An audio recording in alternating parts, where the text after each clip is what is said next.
All right, lastly, the rats. They're leaving the ship. Now, if you're a guy like Greg Gutfeld, and I feel for Greg Gutfeld here because Greg Gutfeld is on Fox News, and he's got to be thinking like, Ailes is gone.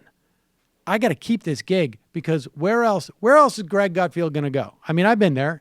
You know, it's not like Comedy Central is going to be doing like The Daily Show with really unfunny conservatives.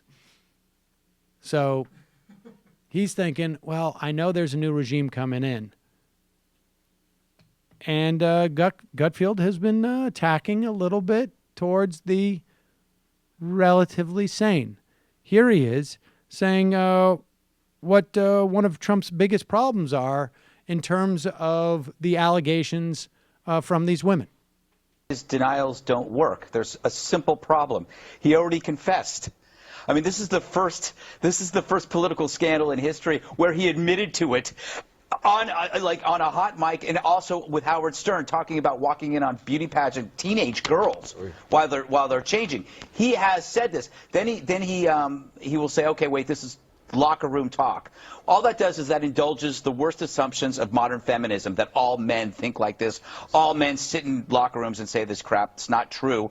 He said this, and then they found examples. So the word versus deed argument that I mentioned 2 days ago, or maybe it was yesterday, that he should use, he can't use anymore because it's now action versus action. And then ironically, he's turning all of his surrogates into Hillary Clintons because they're forced to stand by him.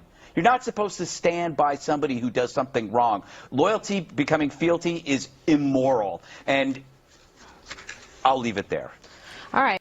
I like how Greg got his cake and ate it too here, because now it's feminists who just imagine this happens all the time with all men. Now, there's two ways to look at that tape and these allegations. One, that there's a real problem with some powerful men who wage this. And then, of course, all the women who have come out and said, like, I've experienced this at the workplace. But it's the feminists it's just feeding their fire. The reality is feeding their fire as opposed to actually justifying what they said. And then the other part is, like, he is now making an analog between surrogates, political surrogates, paid political surrogates who are defending this guy, and a wife who is maintaining her relationship with her husband after revelations of his philandering. Goddamn right. But he got his cake and eat it too. He did his job.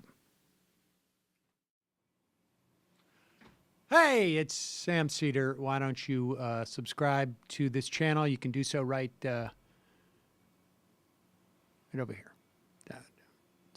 Over. Subscribe.